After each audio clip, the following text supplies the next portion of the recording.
أعوذ بالله من الشيطان الرجيم بسم الله الرحمن الرحيم الحمد لله رب العالمين والصلاة والسلام على نبينا Muhammad وعلى آله وأصحابه أجمعين. Bismillah. Today I wanted to talk about something that is a form of self-righteousness. Self-righteousness is like pretending or faking to yourself, not just pretending, but faking to yourself to be righteous, such as putting yourself in types of difficulty when you didn't need to put yourself in types of difficulty.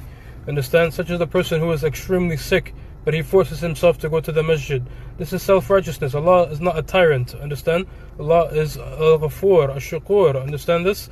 Allah is not a tyrannical ilah. Is not a tyrannical God. Walillah alhamd. Allah is ar-Razaq. Understand? Al-Wahhab, al-Latif, al-Wadud, the most loving. Walillah alhamd. Khair inshaAllah. The Messenger of Allah sallallahu alayhi wasallam said, or he said along the lines, whoever eases a difficulty of his brother, Allah will ease for him a difficulty for him, the one who eases the difficulty for his brother on the Day of Judgment. Or he said something like this, close to this. Walillahi alhamd. This is a beautiful thing. This is a beautiful thing, to ease the difficulty of your brother, whether it be a debt or just to talk to him. Maybe he just wants to call you to talk to him or something like this. Or maybe he wants to go out or have lunch with you. Something like this, just to ease. It could be a minor difficulty, a mental difficulty, an emotional difficulty, just to chill out. Whatever it is, this is something beautiful. Walillahi alhamd. And not only that, don't do it for the sake of like, oh, he's going to pay for the food, oh, he's going to drive. Nah, do it for the sake of Allah. If you're going to do something for someone else, do it for Allah subhanahu wa ta'ala. Don't try to see what can I get out of this situation. Understand? Especially if you're going to ease the difficulty of somebody else. Walillahi alhamd. After that, do not be the person who's suffering lots of difficulties themselves, and then you do other favors for other people to the extent where you're harming yourself. You're going beyond your capacity of what you can do and handle. Then what's going to happen? You're going to snap at that person that you're helping out. You're going to snap at him. Understand this? You could be going through a million things, but for the sake of Allah, you think in your head, oh, I'm going to do this for him because it's for the sake of Allah. But then you complain to him, or whatever it is. Understand this? This is not good. You know, you tell him, oh, eventually you snap, you say, oh, you're wasting my time, you're this, you're that, the third. You break off, or you nearly sever, or could sever the ties of brotherhood between you and him. You could say, brother, I'm busy right now, brother, I'm going through stuff right now, brother. You could just tell him what you're going through. He could supplicate for you. Walillahi alhamd. But to put yourself in a position where you're going through a lot of difficulties yourself, like family difficulties with your wife, maybe she's pregnant or whatever it is, or difficulties with your family, or difficulties with your job, or something like this, and then you take on another difficulty, even though you're already at your capacity, you're going to snap. You're going to snap. It's just like charity. You give what you can.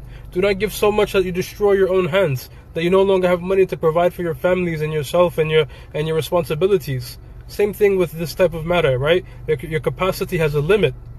So do as much as you can pertaining to your capacity. Walillahi alhamd. So I'm going to end the video by reiterating, re-saying what I said. Do favors for your brother. Ease their difficulty. Ease their difficulty to the best of your ability. Understand, to the best of your capacity.